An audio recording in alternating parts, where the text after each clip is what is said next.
Intellectual Dishonesty and Molly McGee. So The Ghost and Molly McGee is a show that I think is mind-numbingly boring, and Lily Orchard is a reviewer who I think is not very good. Put them together, and we have a video that I think is mostly fine, but has some really bad points. Every time Molly goes on another crazy set of hijinks, there will inevitably be another sequence where she and Libby are just hanging out and giving each other the most adoring looks like the ones I give my wife whenever she's not looking, and you just feel good. You know, besides those episodes that Libby, Molly's friend, doesn't even have a major appearance in. This can't be inevitable when Libby doesn't even have a major role in every episode she appears in. So you're just using words wrong. Heck, Libby doesn't even appear in Season 1, Episode 5B, The Best of Intentions, an episode I watched for making this video, and another episode that I thought was poorly written. Hell, in an episode I'm about to cover, Not So Honest Abe, she only has a minor role in it. This is a show that makes you feel good about life. Actually, funnily enough, despite the show being committed to a lighthearted tone, it does brush up against some heavy subject matter at times. Modern cartoon fandom interprets mature as being morose and angsty, addressing issues of trauma, but in a fetishistic way that gets praise from people who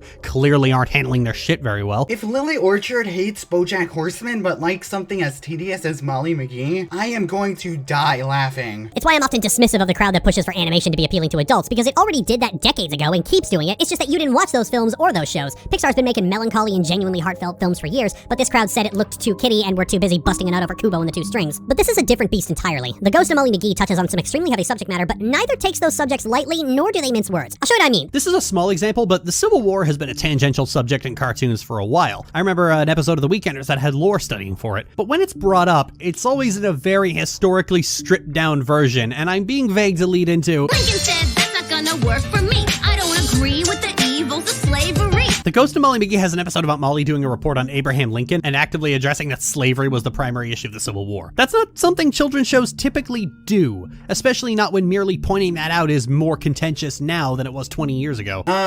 Did you even watch this episode? Because I don't think you paid attention to it. Like, I watched this episode for the purpose of making this video. It's Season 1, Episode 5A for those who care, and the actual plot is that Molly McGee is trying to do a report on Abe Lincoln, and Scratch, Molly's ghost, encounters Lincoln in the ghost world, who is going to a VIP club. Scratch disguises his friend Jeff as Lincoln, and Jeff pretends to be Lincoln for Molly's project, giving her false information, and when Molly fails, Scratch gets the real Lincoln from the ghost world. The clip you played of Molly's song is only at the very end of the episode. The topic of slavery is only mentioned once or twice in the song. The episode has almost nothing to do about the Civil War until the very end. The episode itself is more of a cliche liar revealed story, and you can't really claim that it explores this historical topic when it's mentioned only once at the very end of the episode. This whole entire segment reeks of stretching for a point and grasping at straws because, oh, fandom likes cartoons with real subject matter, and I genuinely can't tell if this is intellectual dishonesty or if you just didn't pay attention to a show for 6 to 11-year-olds. But you know what? I'm not satisfying with covering just one Lily Orchard video, so this time I'm covering her video on the Harley Quinn cartoon, a show that I legitimately do like, and the video is also flawed. Okay, Lil, but what about Harley? And you know,